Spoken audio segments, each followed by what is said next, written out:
our colleague Barus introducing a presentation with a keynote. Then I will pass through each one of the panelists with the questions within the framework of our three main topics of today: gender balance and women empowerment, inclusion of people with disabilities, and prevention of violent extremism and radicalization. In fact, we will start by the prevention of violent extremism and radicalization with a presentation of my colleague Barus, that I believe is here. Thank you, Diogo. Good morning, Barus. How are you? Good morning. Good morning. I think we are still waiting for the for Mallory. Yes. Yes, we have Alessia C from Geneva. So if you allow me, we just give a couple of minutes.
I believe we already have Valerie with us. Good morning, bonjour, Paris. Good morning. Yes. Good morning. So we are, I believe, in conditions to kickstart. I apologize. I might be a bit dark, but I have the sun very on top. So most grateful for your presence here, and I would like to start with the framework of the activities we are developing during this week, European Week of Sports. We are at the International Center for Sports Security very committed each year since the inception and as official partners of the European Week of Sports since 2015 to work to uphold the visibility of sports as a tool to make changes in society, inspired among others by the words of Mandela and the use of sports to deliver to society so many positive impacts. We have yesterday produced a debate with concrete tools discussed on a topic of great importance, match fixing and the corruption in sports. And this year we have opted, following always the leads of this week, which is be active. We decided to be active in continuing safeguarding the integrity of sports. The debate yesterday is also a legacy, both this legacy for the dissemination of this debate concerning the exchange of information and the importance of exchange of information amongst stakeholders that are concerned with the protection of sports. As it was mentioned yesterday, criminals get very well along and don't have boundaries, neither frontiers, and we have to be wise and bridge amongst the stakeholders, governments, sports, education, create the bridge to augment the resilience and protect the purity of sport, without which sport cannot deliver its goods to society. Therefore, we had also the opportunity to launch officially the website on ByteFix, a very an Erasmus Plus funded project, 3 years, with multi-stakeholder of sports organization, universities, and other partners in Europe. Today, we will also present for kickstarting the websites that we are building each year, reinforcing exactly to give visibility to the importance of sports as means to break down walls.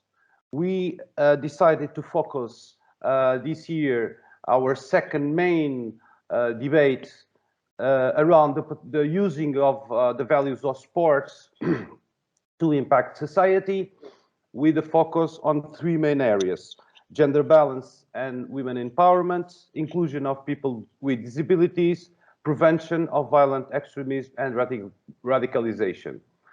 This debate will be available also in this website. I will show you now and why graphically we think this is a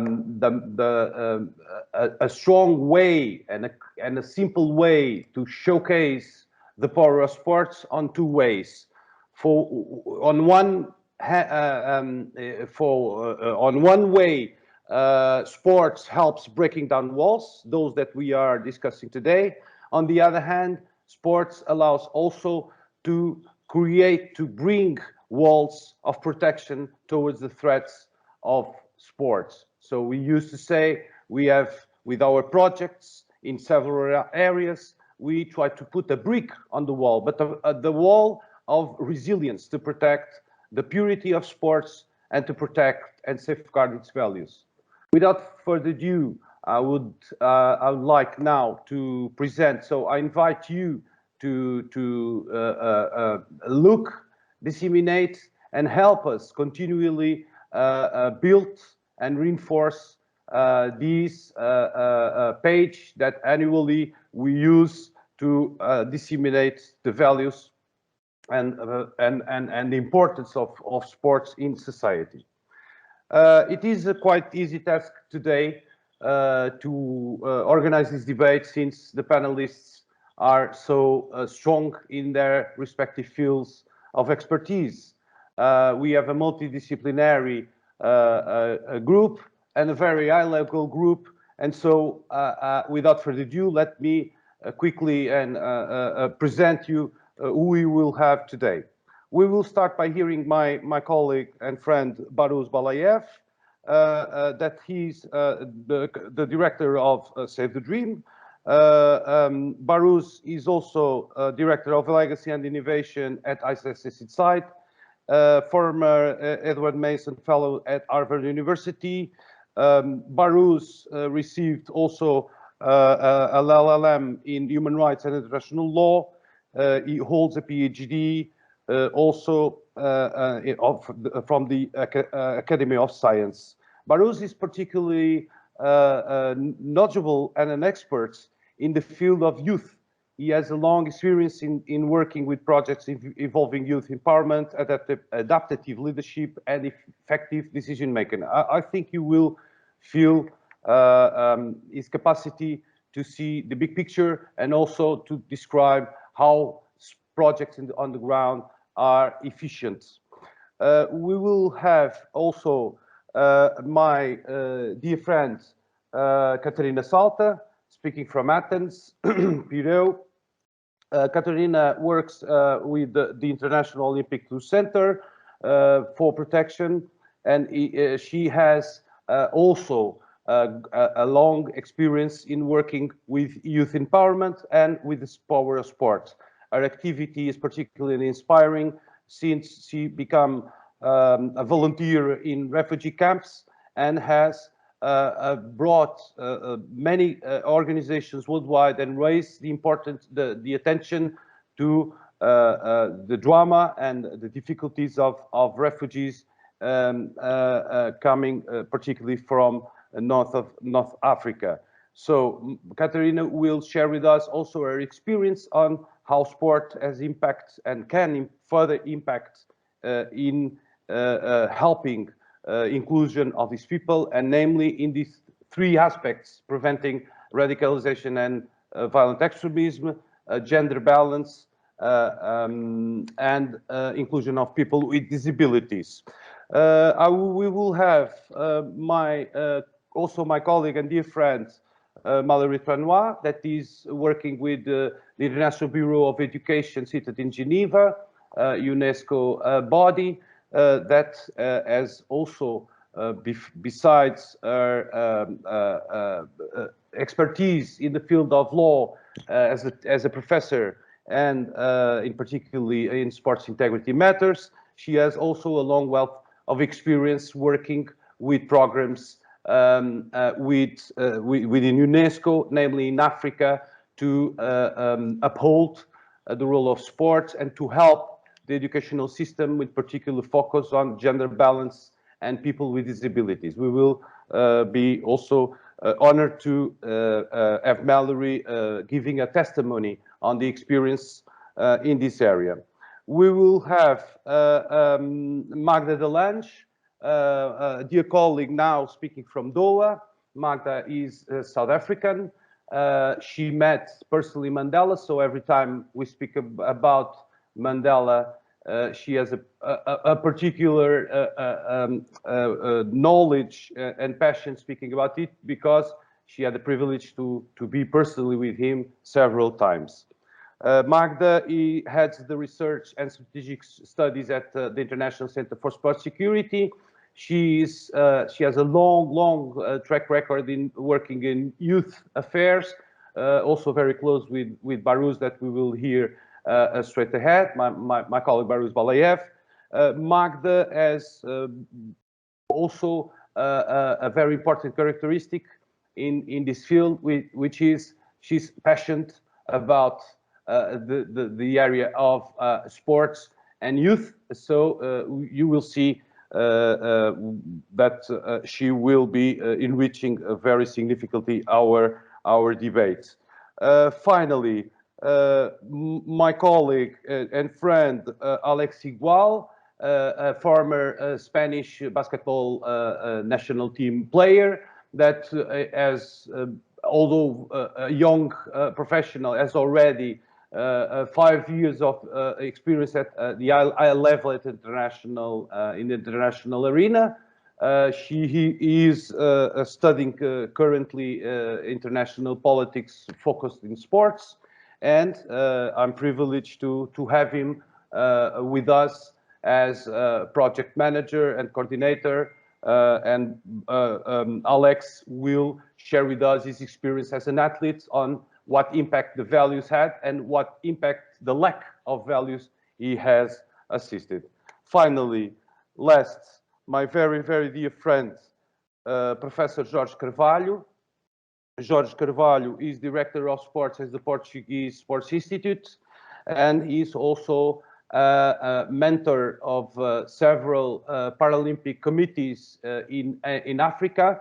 Jorge headed the first 5 Paralympic missions in Portugal. He is an expert in the field of sports and of supporting people with disabilities.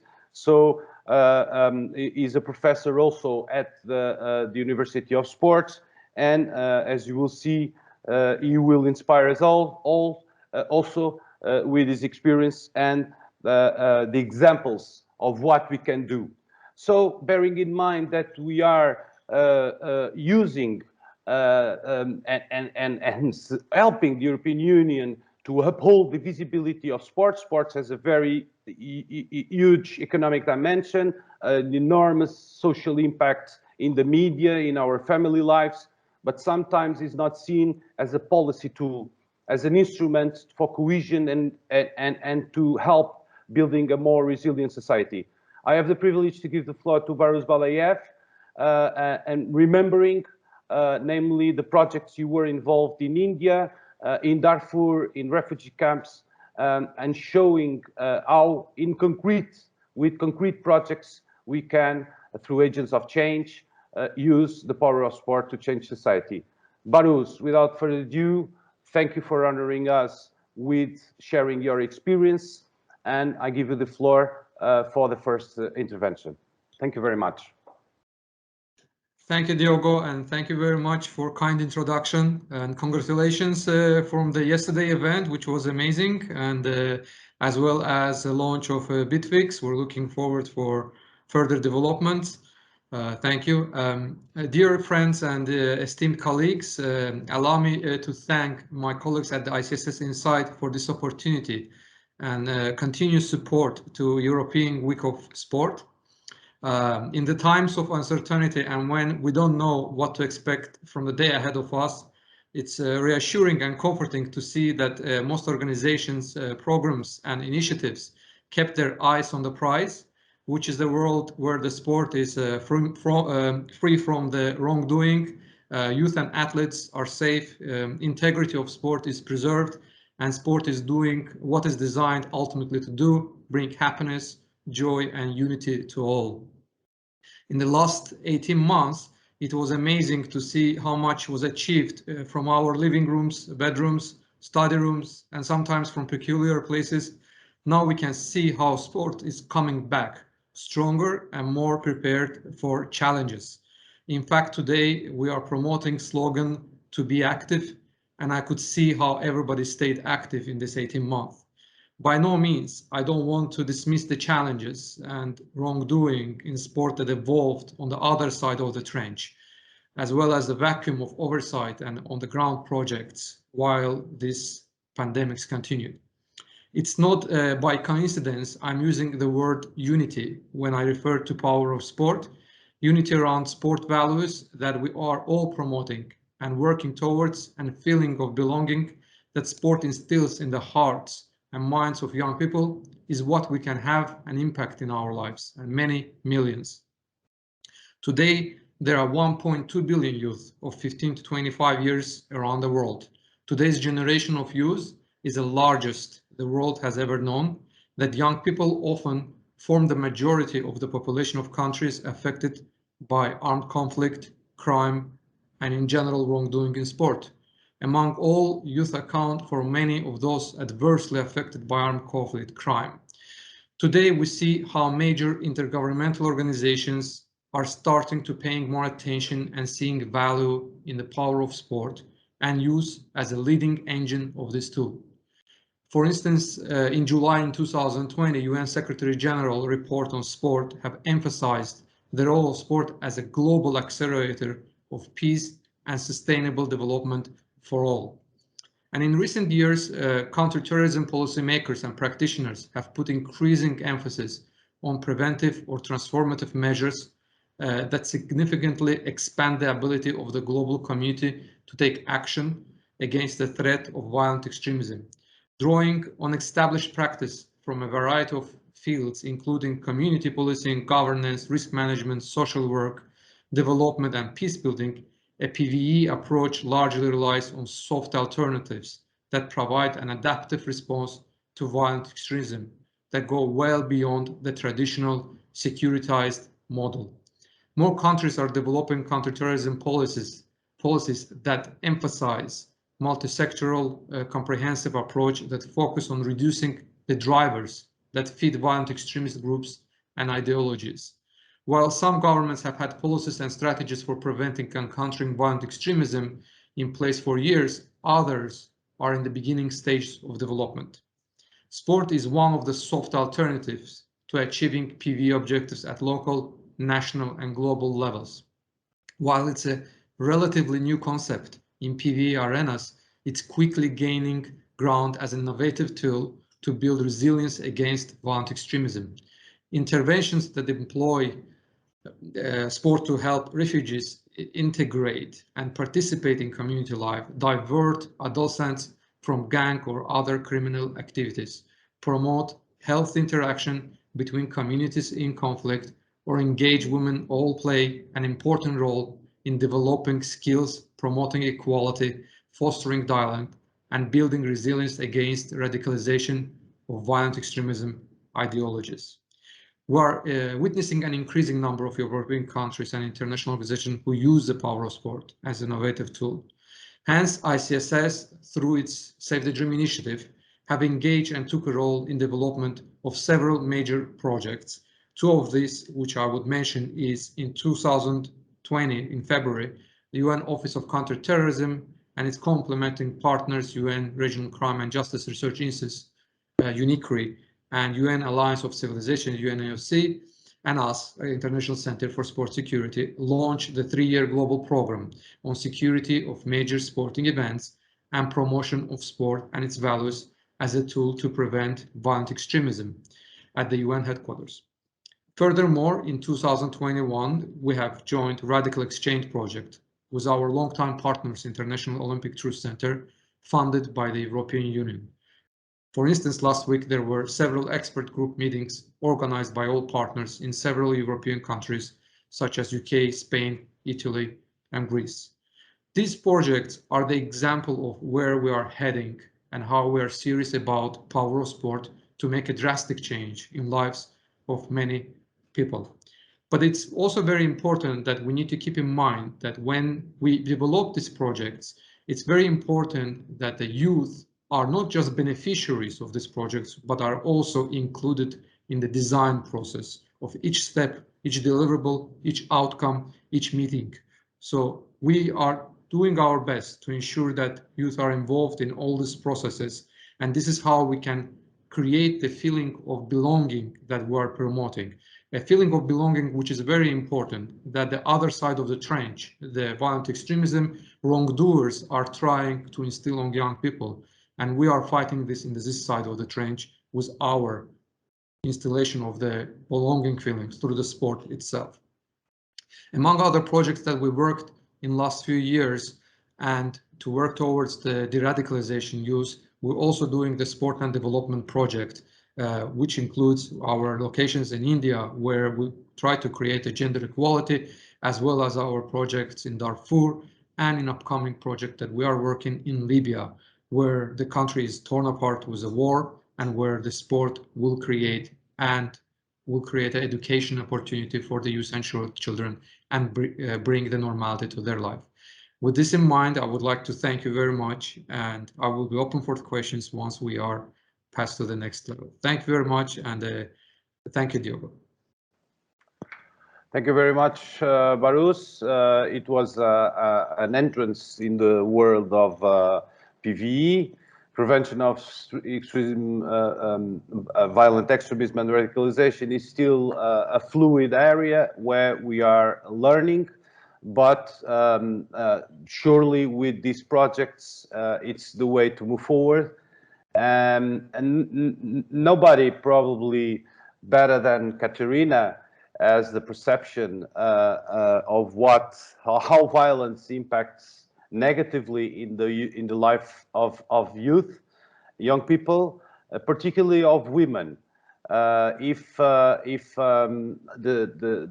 tragedy of refugees, because you only are refugee because you have to run away, is scaring to everyone, and we always feel that we are not doing enough.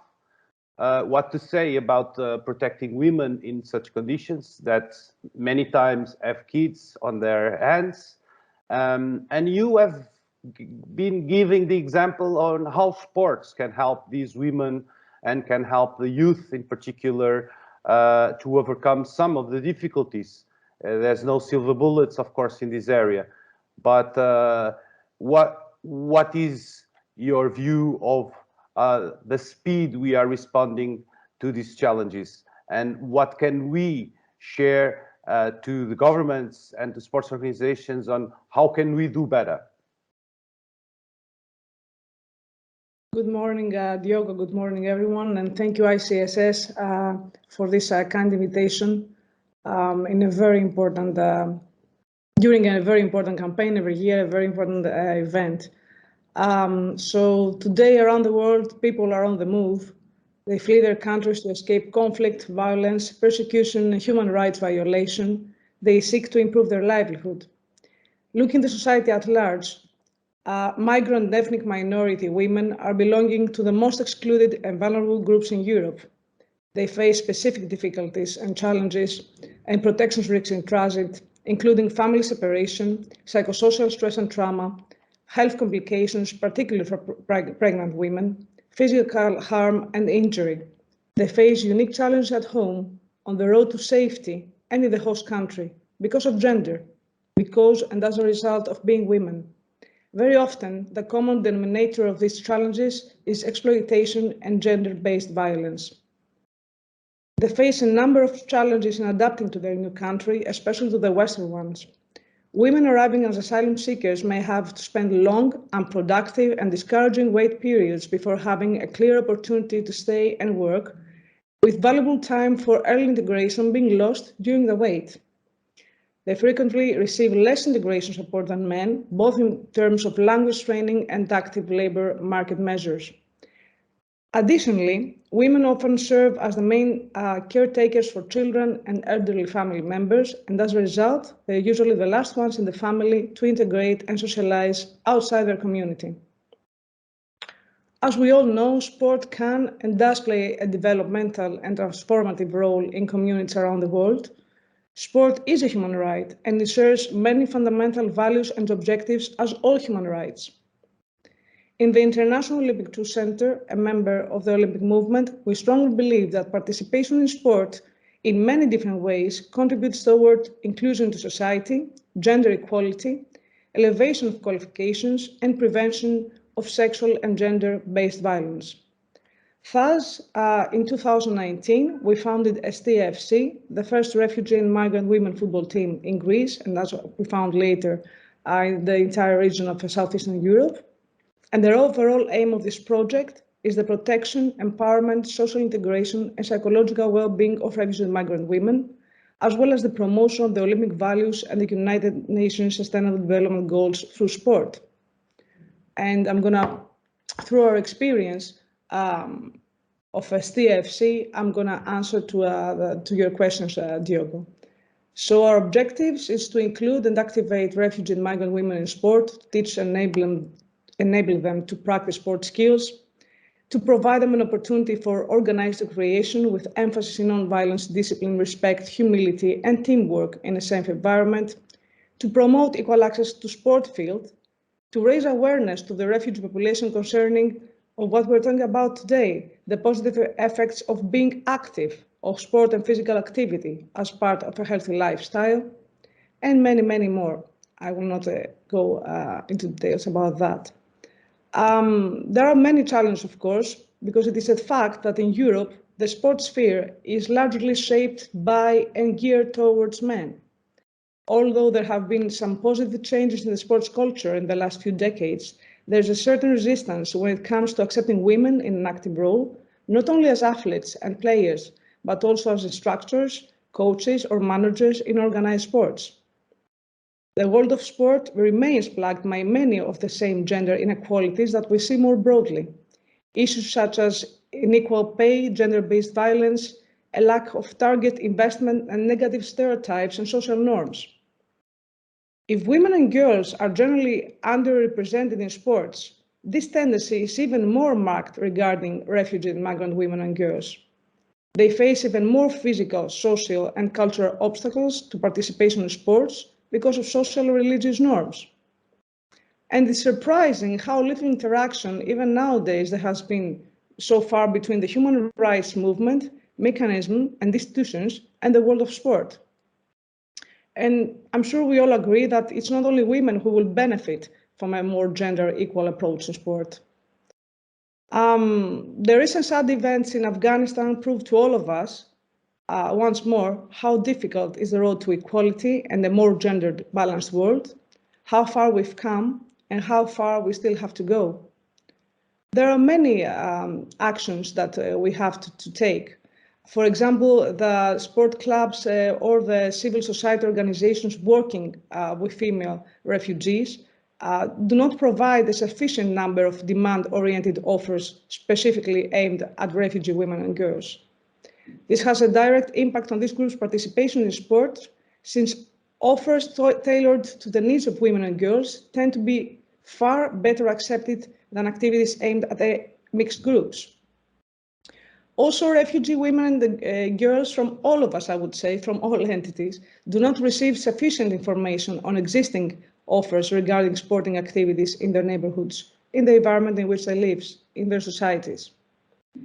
Another issue that limits the participation are many times the high costs, which can constitute a barrier for migrant families and is particularly problematic for refugees.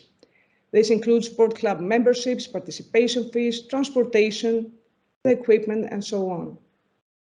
And they might also have other priorities, and we must have them into account, take them into account, since their primary concerns usually include existential issues, such as their application for asylum, their children's enrollment in school, nursery school, the search for employment, and adequate housing.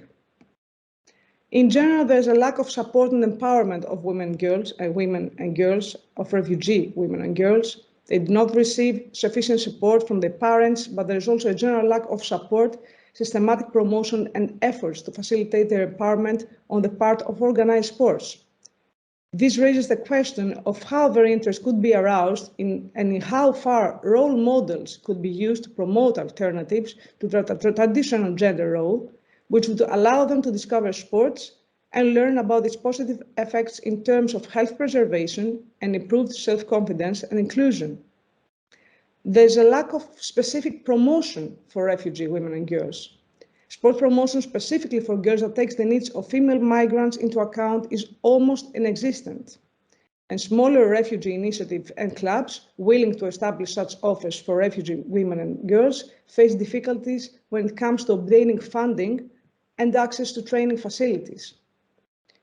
So in general, we need a different approach. We need to give them the necessary information. We need much more funding opportunities and campaigns to be able to approach them, to be able to include them, to be able to actually empower them and give this world a better chance for a gender-based society around the world.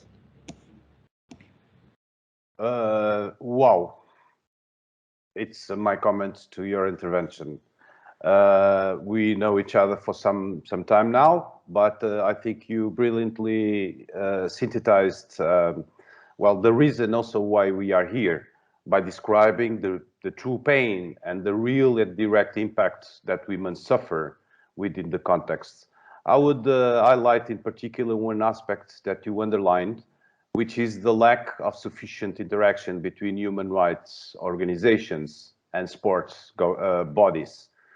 I don't, as you know, we are in the business of naming and faming, not blaming and shaming. We are here to highlight the positive solutions, or the solutions that are by definition positive, should be, and are here to give visibility to the subjects that you were precisely describing.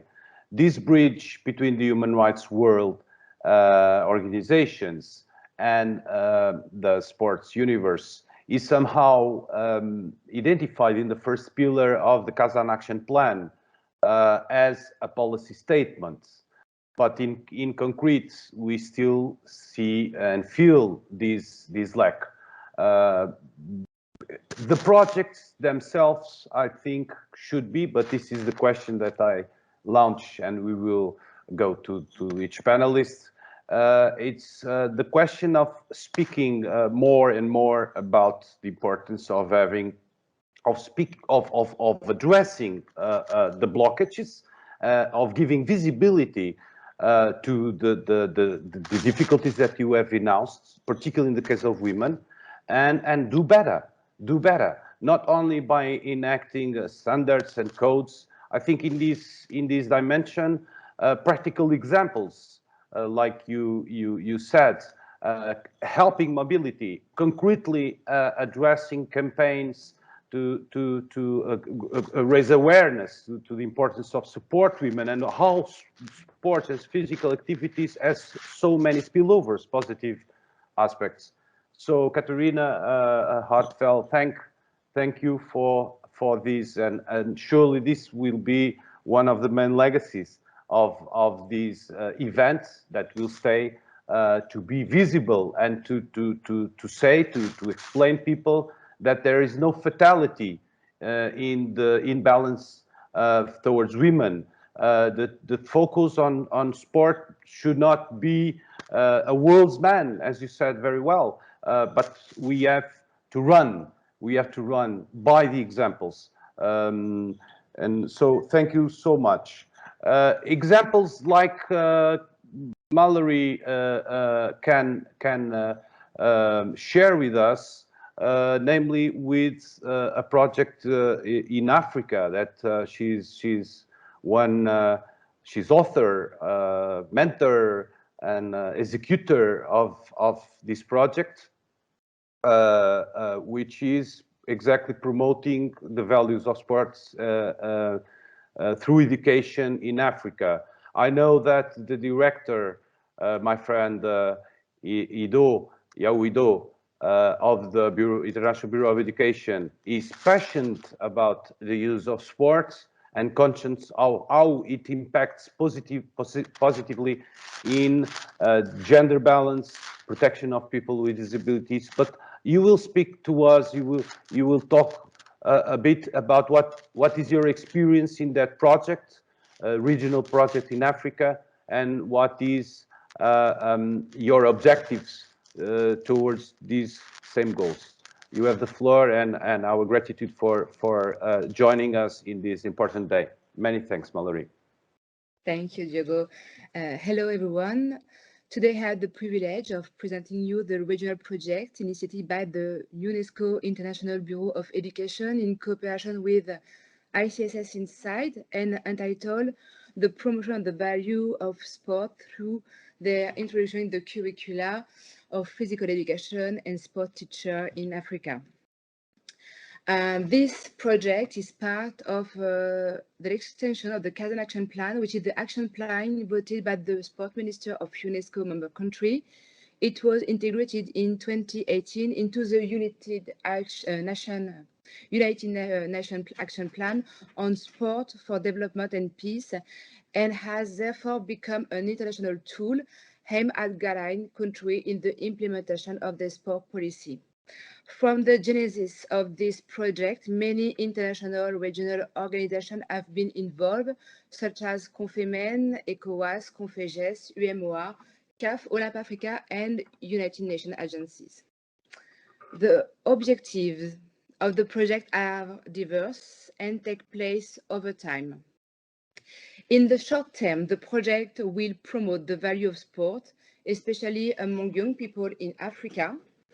In the medium term, the project will promote the revision of the content and practice of the physical and sport education program, and will sensitize public and private authority for better access of women to the leadership of sport federation.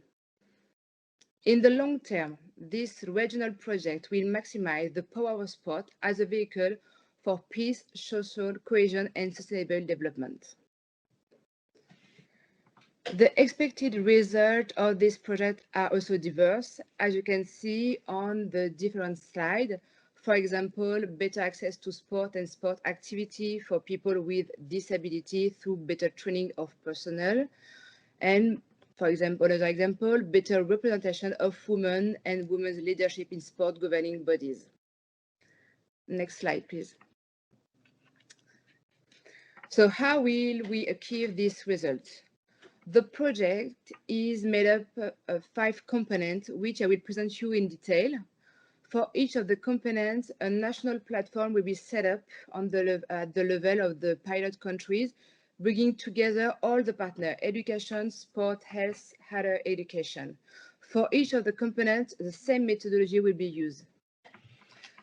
So for the component 1, as you know, ESPER agreed that sport improves academic performance by encouraging attendance at school and fostering a desire to succeed.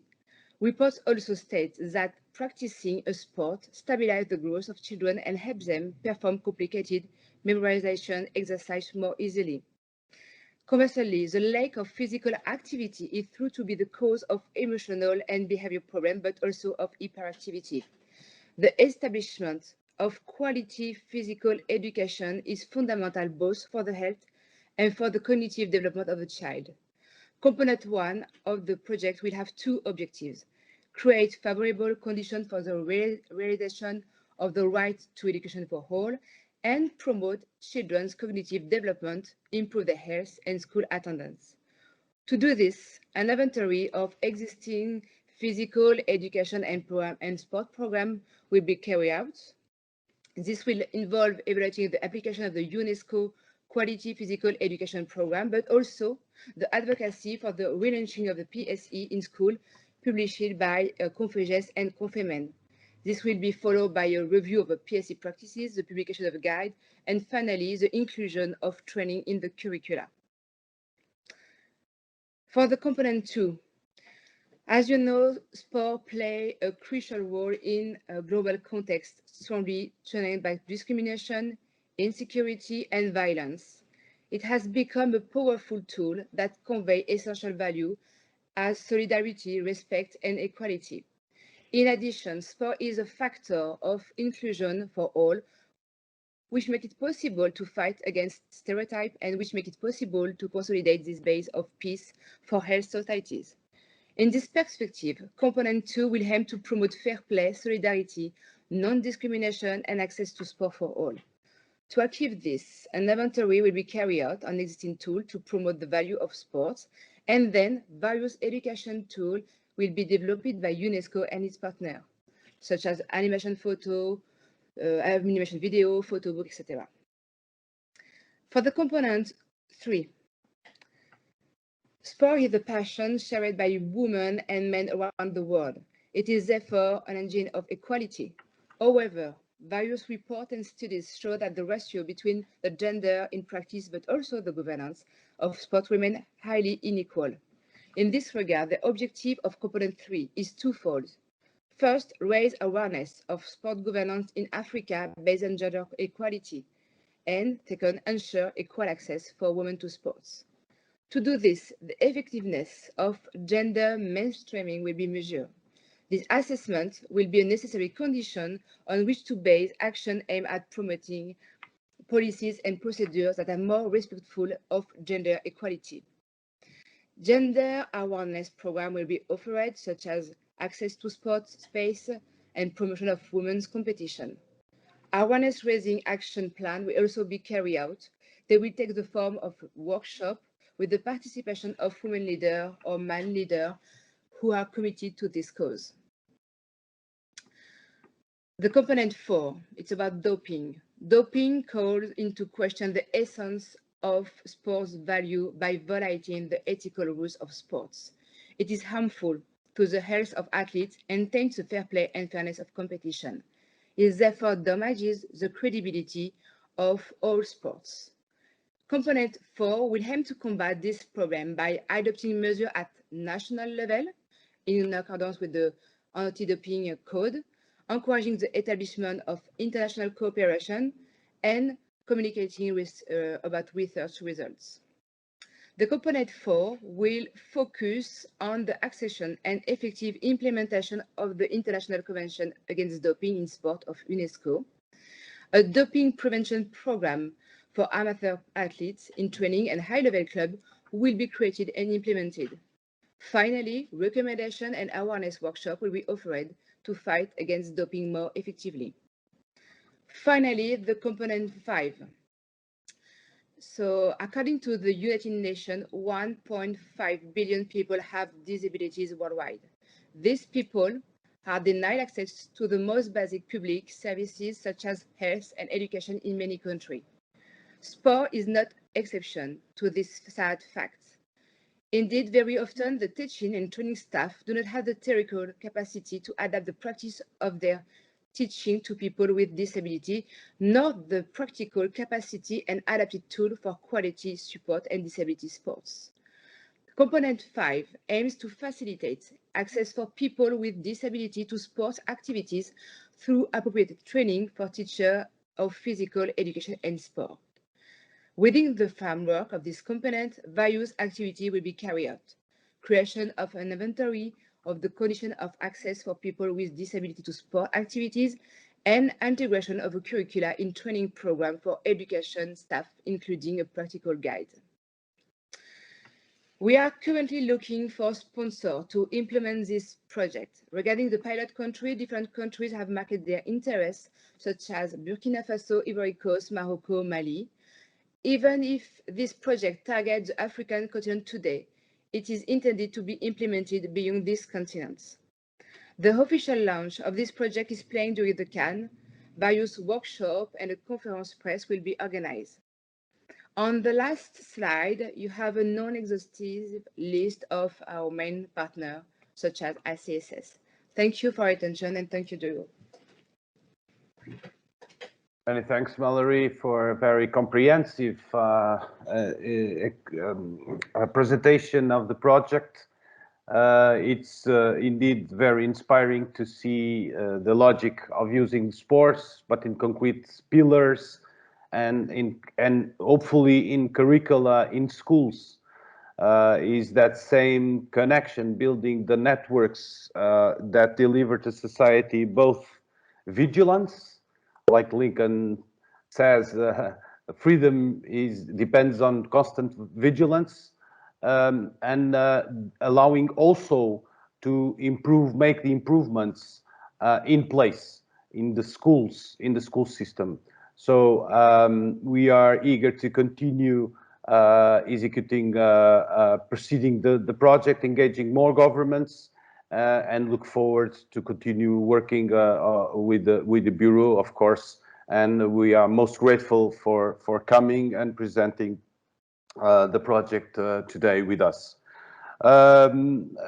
We have, amidst the several spillovers of sports to society, of course, peace is a main one, since the Greeks and the famous Shakaria that imposes a truce 15 days before the Olympic Games and 15 days after, since the 7th century before Christ.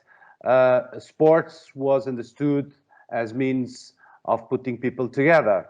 Coubertin recovered in the end of the 19th century and exposed to the world such power, not only bridging nations, but also races, cultures, and that such power is impacting in our lives today. But it's also used to fight current problems that society faces as never before. In recent years, youth radicalization and the associated use of violence have become a source of growing concern, not only in Europe, but all over the world, due to the notable increases in hate speech, xenophobia, as well as increase in religious extremism. This topic has become significant in political terms, in legal terms, in media. Governments understand that the problem is far more complex and serious, And sports appears here as a tool delivering solutions, because in fact, it is possible already to understand that sports can bring out of such system or of such danger many of the youth that, in the absence of sport facilities, sports events, and the embedment of sports values, fall more easily in radicalization. I would like to invite my dear colleague and friend Magda de Lange now to share her experience. She heads the research department at the International Center for Sport Security. The organization was born around safety and security in a perspective of physical security of sports, and has since then grown understanding security and safeguarding sport as something more than just physical safety and security, but also social security and cohesion. Magda, you have such a great experience and examples of how sports can indeed counter the violent extremism dissemination, and you are also drafter of a report with the United Nations Office of Counterterrorism precisely on prevention of violent extremism. Share with us, please, how you see the situation today, the awareness, bearing in mind also what Katarina has shared with us, that we are in need of bridges between human rights organizations, governments, and sports organizations. Perhaps we are not sufficiently aware of what the power of sports can deliver, as your friend and one of my main inspirations, Nelson Mandela, said that can be done. So impossible also is on his quote is only until someone comes and do it. How can we do it, Magda? Yes, thank you, Diogo. It's very sad to think that when the social theorist Ellen Key published The Century of the Child in the 18th century in Sweden, she spoke out in favor of children's rights. And sociologists then looked forward to a new safe space for children. But a couple of hundred years later, and fast forward to 2021, and we can still ask ourselves, what have really changed for children? We are still advocating for exactly the same. And Katarina spoke out about the rights of women, and that reminded me that the position of women is often, in a time of war, for instance, it's more dangerous to be a woman than to be a soldier.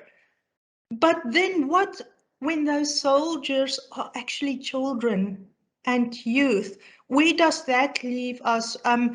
Youth is a very vulnerable group, and they represent the social group most vulnerable to the rhetoric of violent extremist groups.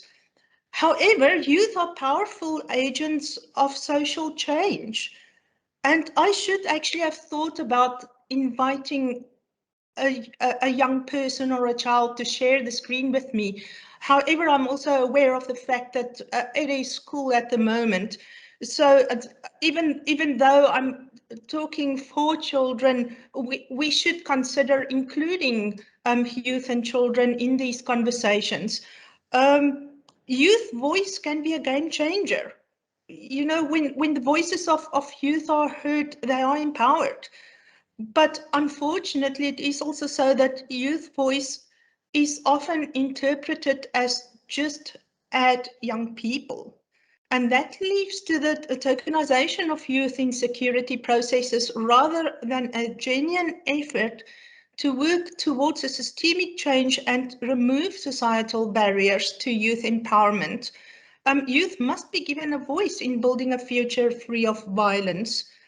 Now, there's a growing understanding that youth play an important role in helping this fight against radicalization, and are well positioned to influence the decision of potential recruits, for instance, their peers and to identify and intervene at early signs of radicalization that might lead to violence. The youth most certainly act as peace builders and human rights defenders, including most definitely through youth-led organizations, leveraging sport and its values to influence and negotiate space. At-risk youth can be equipped with the necessary knowledge and skills to make the best use of sport by introducing them to alternatives to violence and loneliness through various activities during training sessions, for example. There are many different examples of how we can leverage sport from a youth component, but for sure more work is needed to ensure that youth and youth-led organizations are at the center of PBE effort. And definitely by including their participation in the design of PBE programs, policy and strategy. Thank you. Thank you very much, Magda.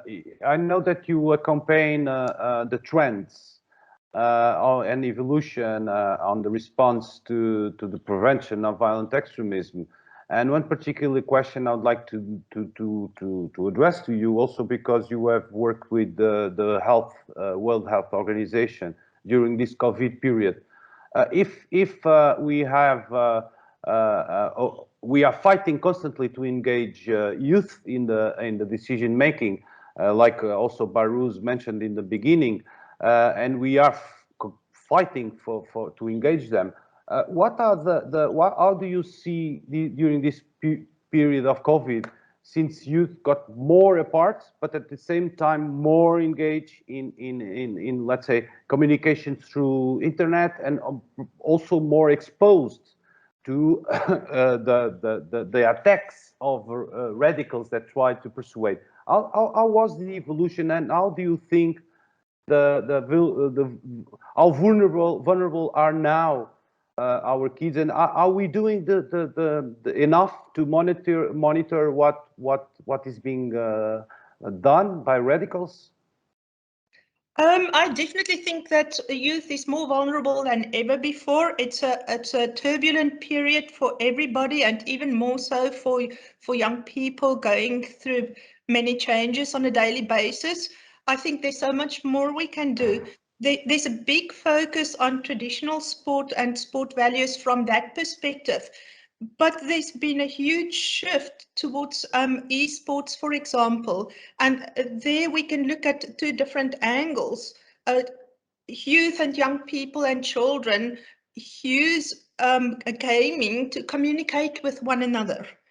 And through that, they can be influenced and actually plan situations that's not favorable. However, on the other hand, because youth did not have access necessarily to doing sport within a group context or to being on the ground, eSport gave them a new opportunity to learn about sport values from a different angle. So I definitely sense there's a move towards also including eSport in these conversations, and there's a lot that we can learn from that. And I think this is something that we definitely need to put on the agenda.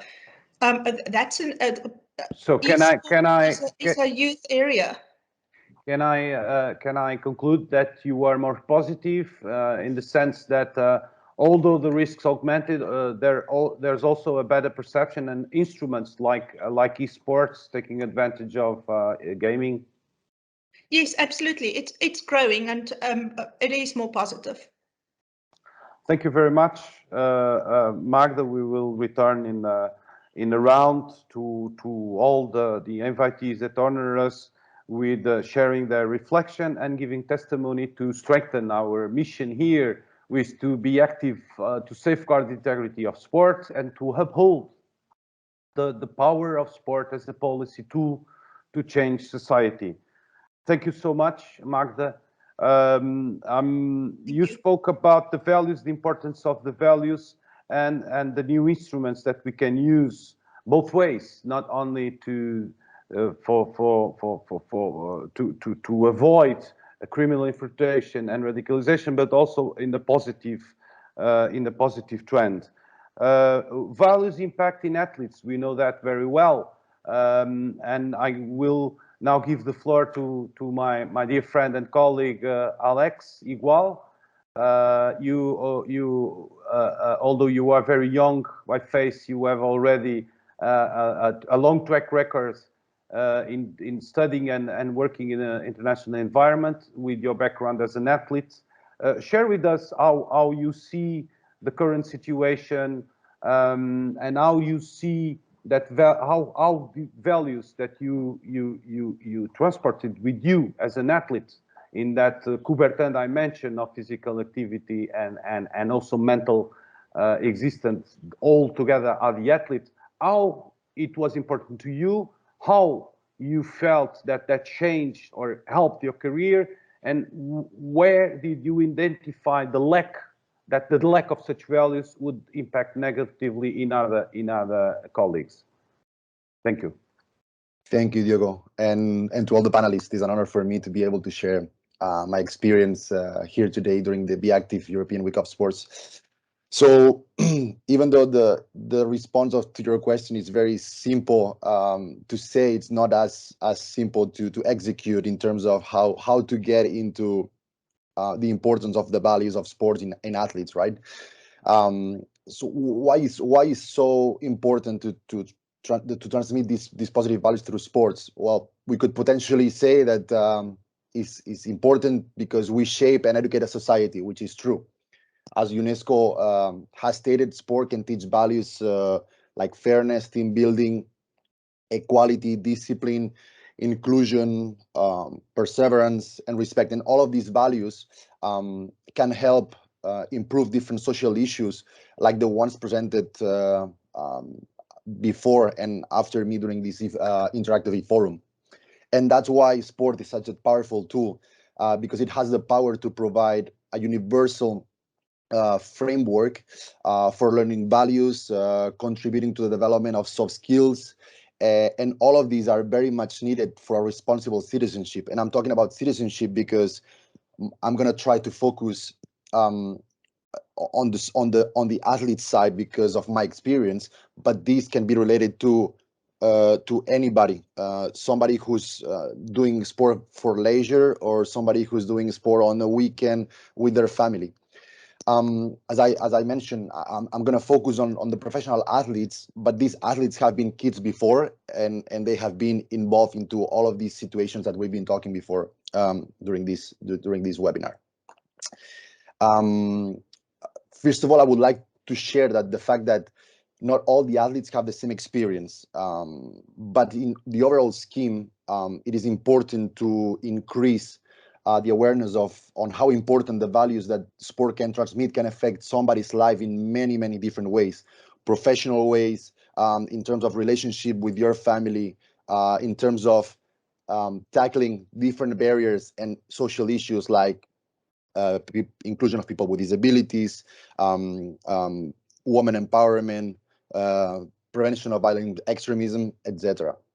So, why are these values and the transmission of these so key for future athletes and former athletes? Well, I can tell you about my experience that as a former professional athlete, I have been involved in sports from an early age, and I have been around the promotion of these values without really being aware that I was going through this process. What I can assure you is that all my coaches, teammates, sport administrators that I've been around, even the fans, and in general, every single stakeholder involved in my career has had an impact and shaped me to the person that I am today. So unconsciously, I have been affected by each one of these people around me and the values that they represented in front of me as a coach and all the different stakeholders that I mentioned before. We must understand that professional athletes spend most of their time in their field of play, and in many cases with their families, friends, or doing potentially other hobbies that they might be interested on. And in this case, and focusing, since we're talking about the European Week of Sports, focusing on the European context, most of these young talents, there is a point where they are obliged to choose in between their athletic career and their studies. So they have to choose in between keep following their dream of becoming a professional athlete, or choosing their studies as a full-time student, which is the rest of the population's objective. And this makes a difficult situation and impossible to be a dual career athlete like systems like in the American system, Canadian, or even Mexican, where the education system allows you to do this. So focusing back on Europe, and in my case, which is very similar to many of my colleagues who played sports at a high level, what is the current problem and why it's so important to create learning platforms and formation platforms as a capacity building tool to understand that the values can serve you in the future. It's a fact that once athletes have finished their sport careers, they realize that it's very, very difficult to find a job due to their exclusive dedication to such careers, as well as to the early departure of formal education. These facts most of the time affect negatively to most of the athletes who participate in sport competitions at national and the international level. Often they can find themselves facing challenging situations. They've been competing on their fields, but right now they are in a different kind of field, which is the labor market field, and it's challenging for them to find and compete for accessing to jobs with other people that are more qualified and that have more experiences through internships, through collaborations with universities, etc.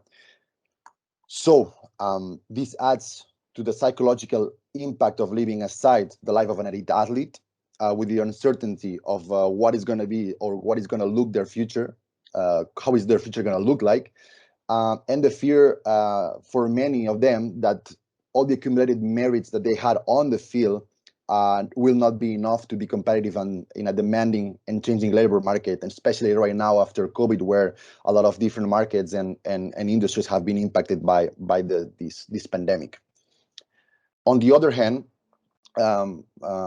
it's important to add that in order to achieve high performance levels as an athlete, they have to acquire and improve through their careers a series of personal values, skills and abilities that unquestionably are essential for reaching an optimal professional performance in any job in the world.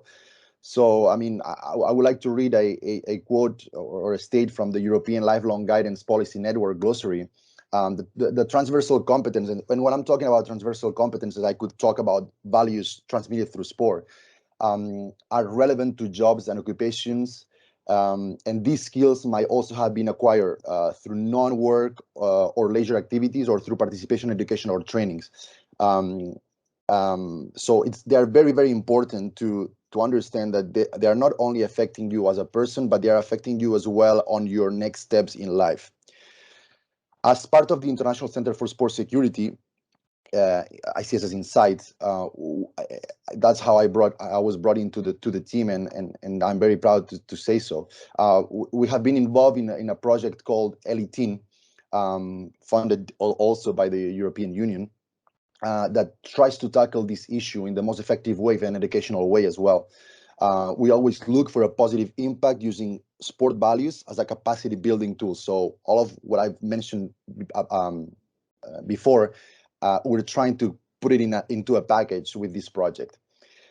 We try to make sure that the resources to sport stakeholders are available in order that athletes can more easily identify and optimize the skills attained during their career. And again, when I'm talking about skills, I'm not talking about physical skills. I'm talking about the soft skills and the values that we've been mentioning so far.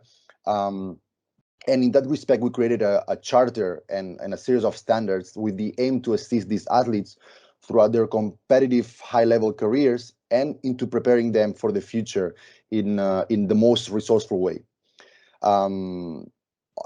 This charter has been built in the most user-friendly and easy to handle and to apply, referring to the existing European good practices identified previously, and as well as it can be applied into the local and international or regional, international, local level to any sport organization who potentially could be interested on this.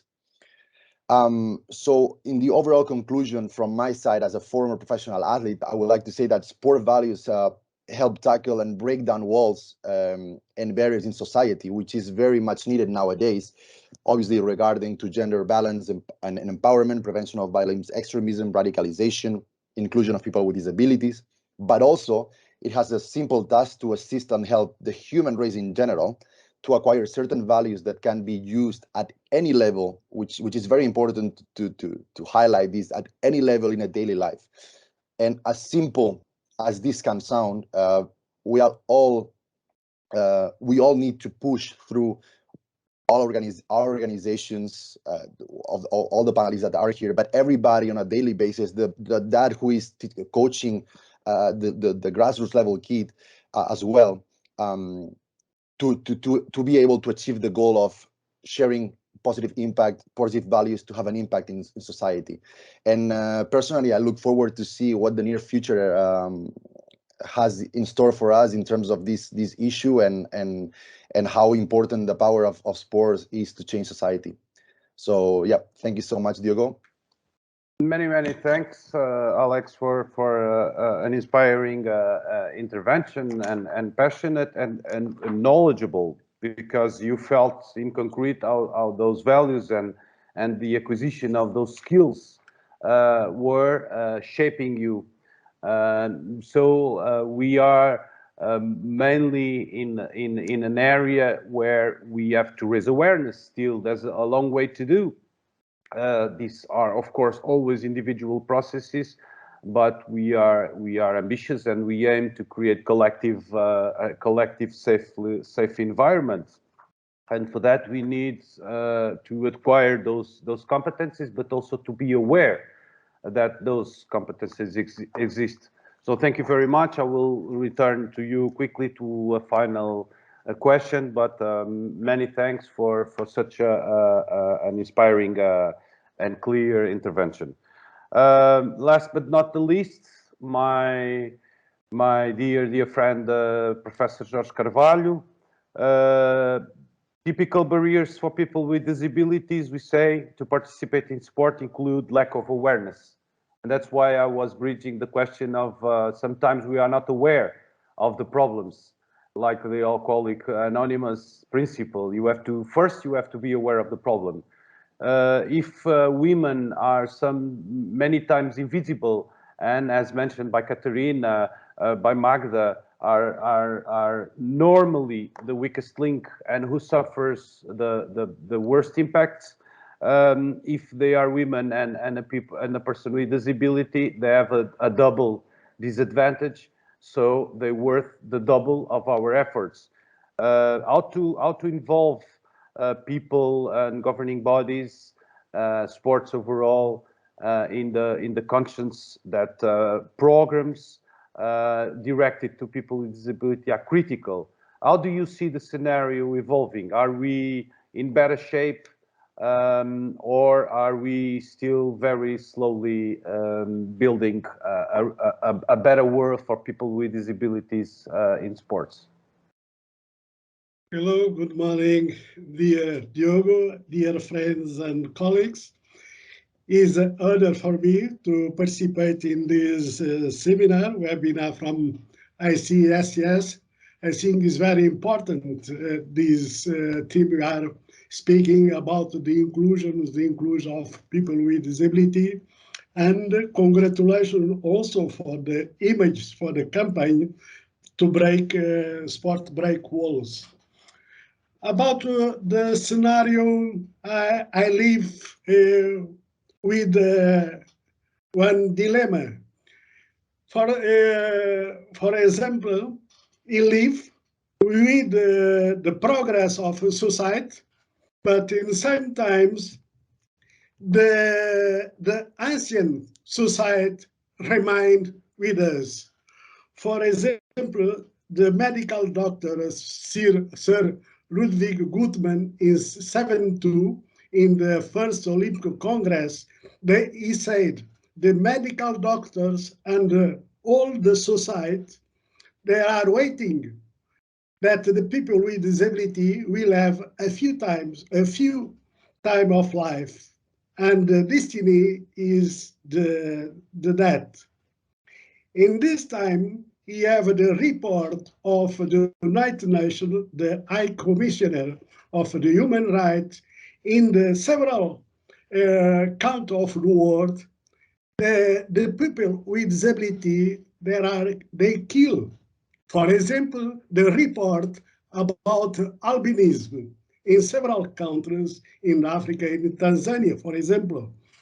The last report about the people with cerebral palsy, like in Guinea-Bissau, they kill the children when they born.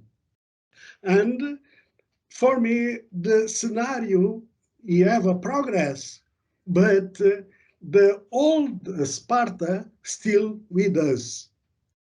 The ancient with the moderns that are running side by side.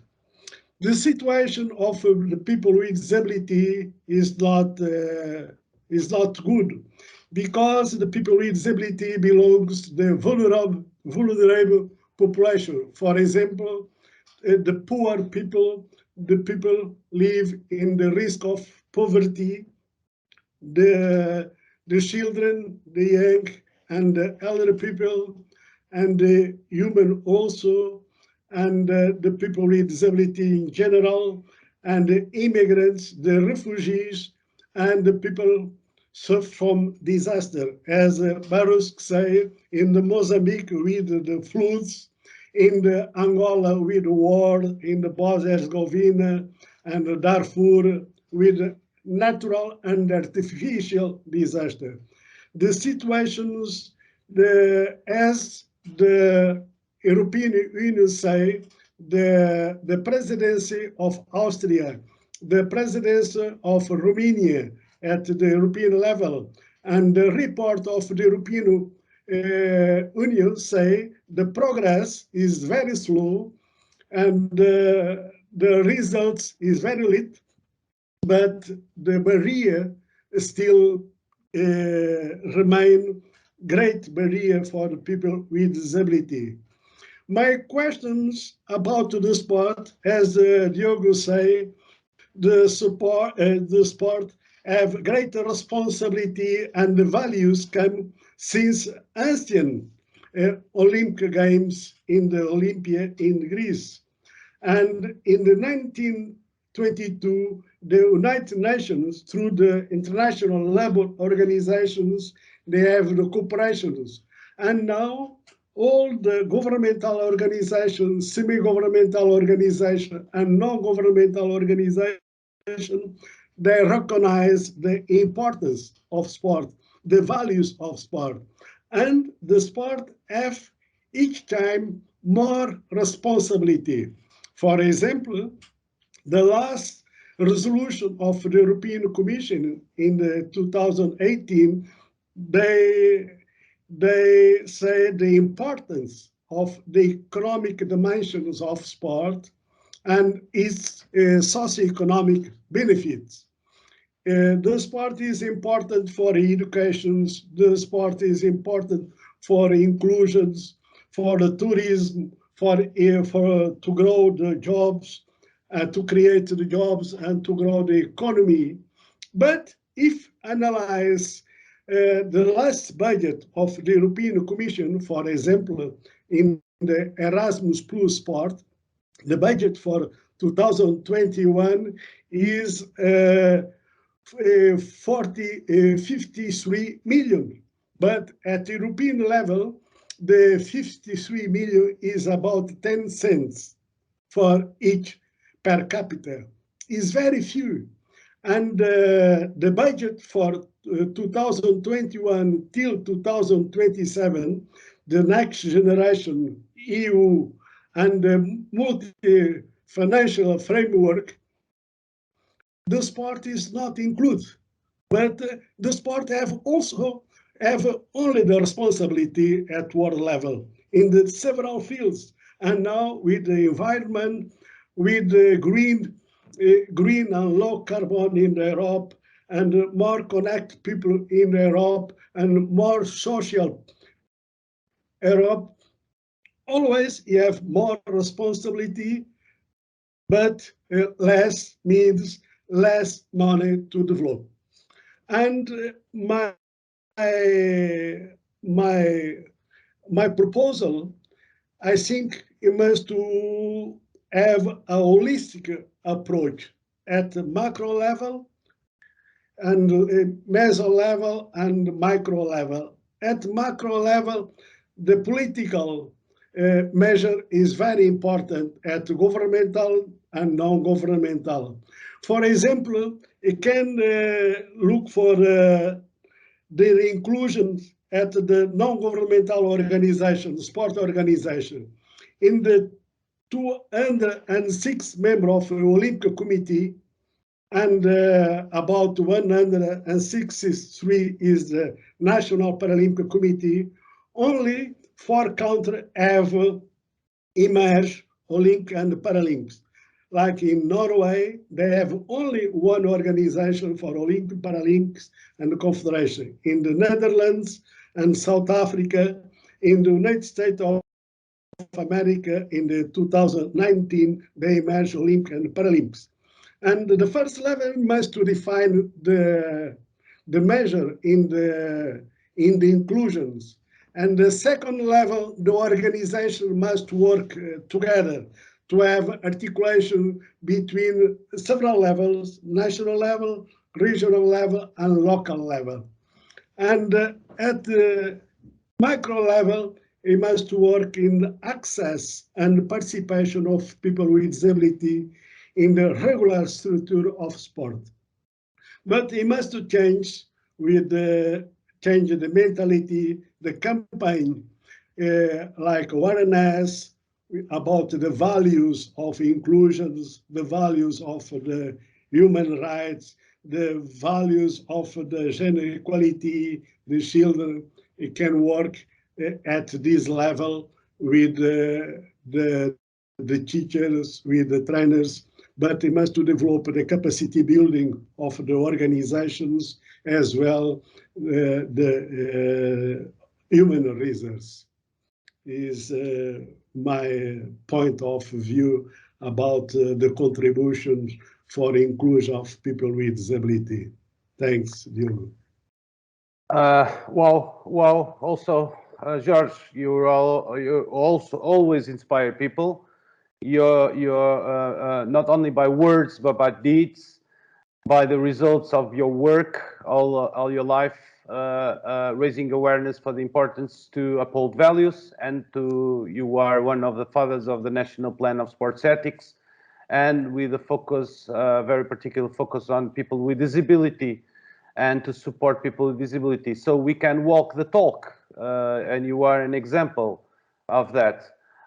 We have, in fact, also that problem of a budgetary problem that now continues to be one of the difficulties of sport, and passing through the message that sport can deliver much more to society than people imagine, and but still is looked as a son of a minor god, as I used to say. You have touched well, the European Union altogether has a ceiling of 1.24% in the budget. It has been a struggle all over for decades. United States, that's 5% in 1905. So we have probably to rethink and reshape the instruments and have a focus, as Katarina was saying also, with those that are indeed vulnerable, and look at it and don't set your face aside, as the bad examples in the 70s still existed towards, and nowadays in some regions of the world, towards people with disability.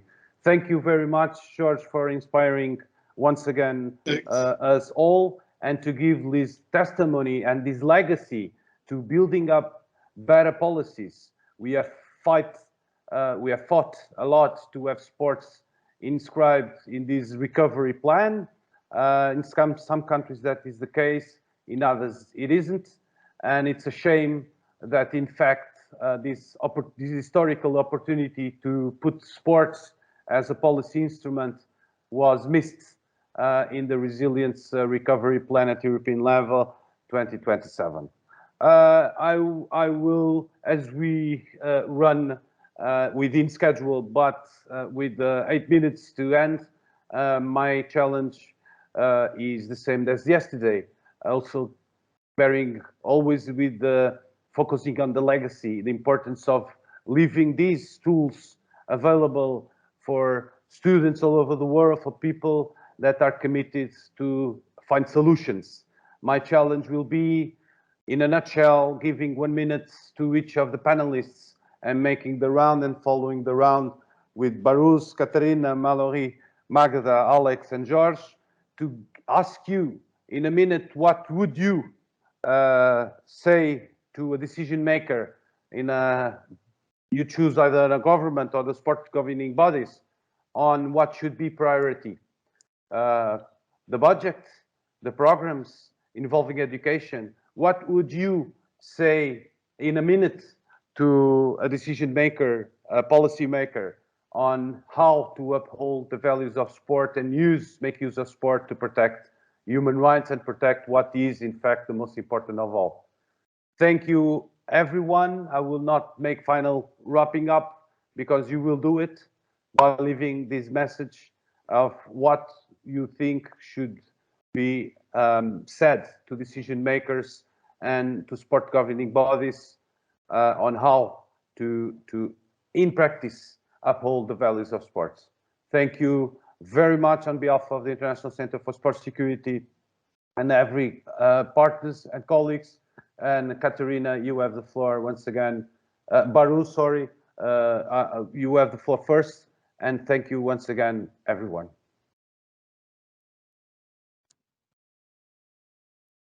Barus, you have the floor. Thank you very much, Diogo. My general contribution would be saying that these programs and projects has to be a centerpiece of the government policies.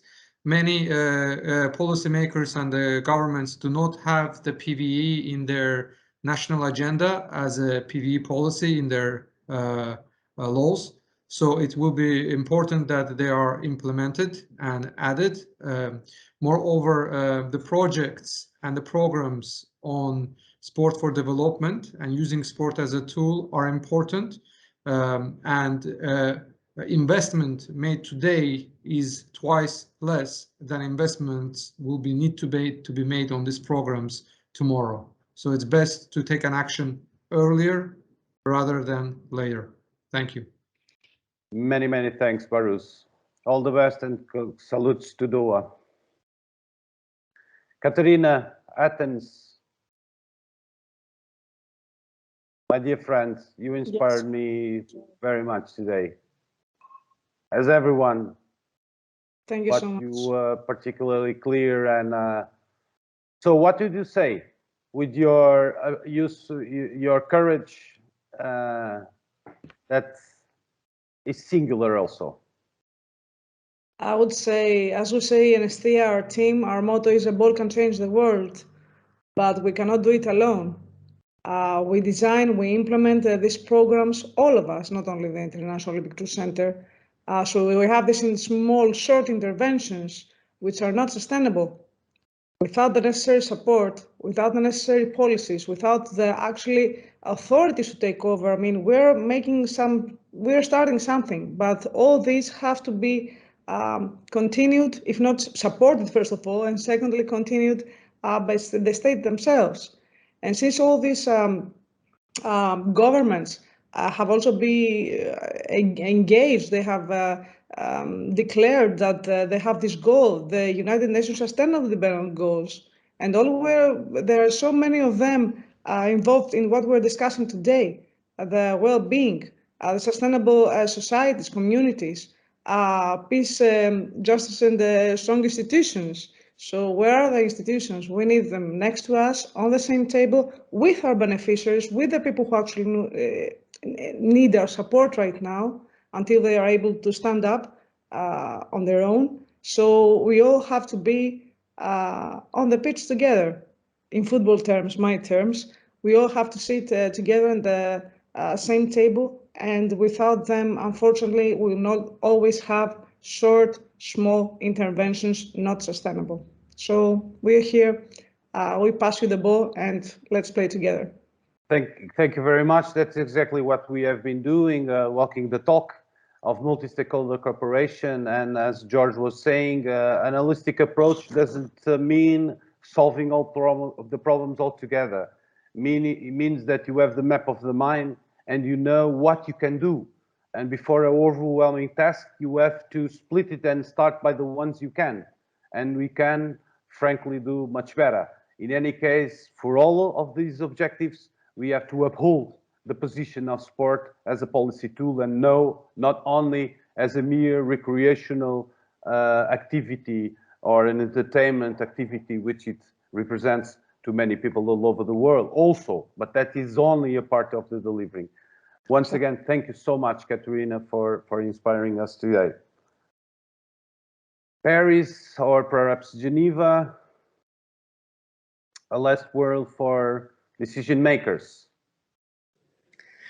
Thank you, Diego. If I have one message for public decision makers is to help us for the implementation of this regional project, which aims to promote the value of sport, promote women access to the governance of sport organization, promote girls to access to sport, and to promote also the inclusion of sport with disabilities. So today we need sponsor and country to implement this project. So it's the only word that I would like to say.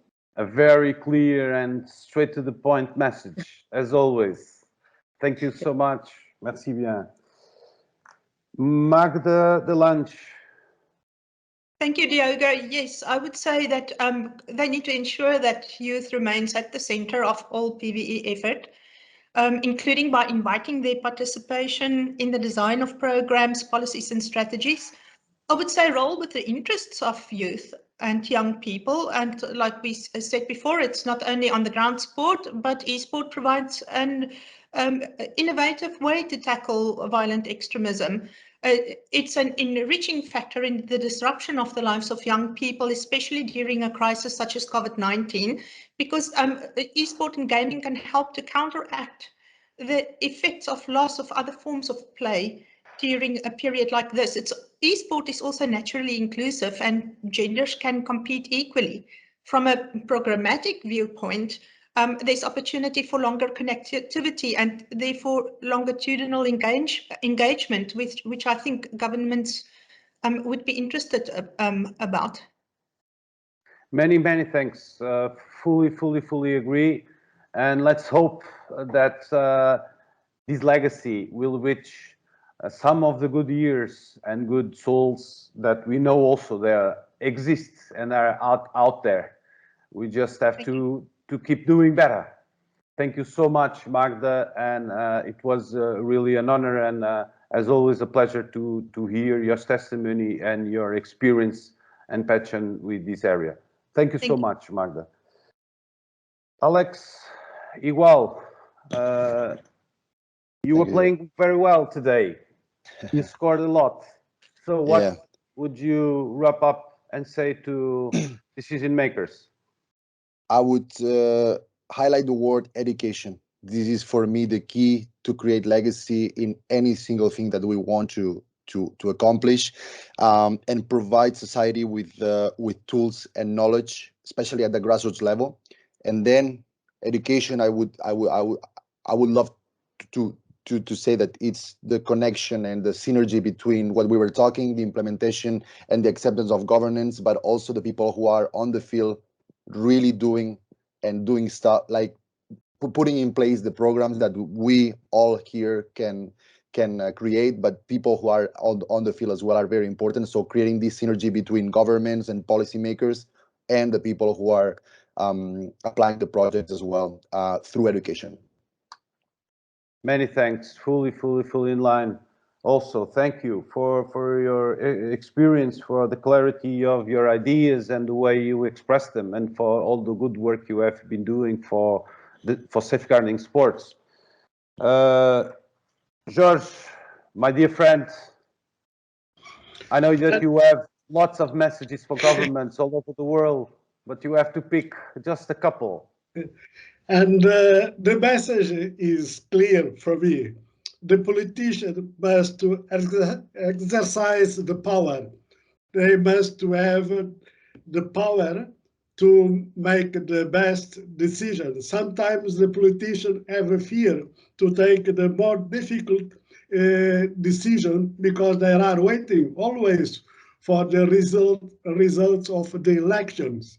And they have the fear to take the more difficult decisions. And this situation is about the values and about the vulnerable populations, and to change the world, it must to exercise the power. Thanks. What better way to make use of your hands, make use of the power you have, and you are invested by society, and we claim better, and we will contribute to do better, as all the partners said. Thank you very much, George, once again. I would like to conclude these forum debates so rich by leaving you the message that we annually convey in support of the European Week of Sports. Be active and be humble, but stubborn in working to break down walls. And at the same time, we want to break the walls that damage sport. We also want, and especially do our part in building a future, a more resilient and more brighter future for sports, making use as the policy tool it has, as Mandela inspired us all. Once again, congratulations to the European Commission for organizing another successful European Week of Sports. We did our part, we do our part daily, weekly, to reinforce in a positive manner the tools that can prove and make better societies and more resilient societies where women are empowered and where people with disabilities are included. Let's also bear in mind what George said. There's probably no reason for having Olympic committees and Paralympic committees, and so we should treat all together in this common ground of humankind. Thank you once again to all, and wish you all the best.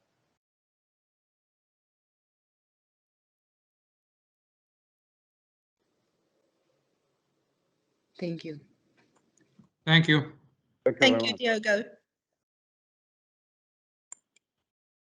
To all those attending in this channel and the other channels, thank you for attending. Those that we'll see later, thank you. And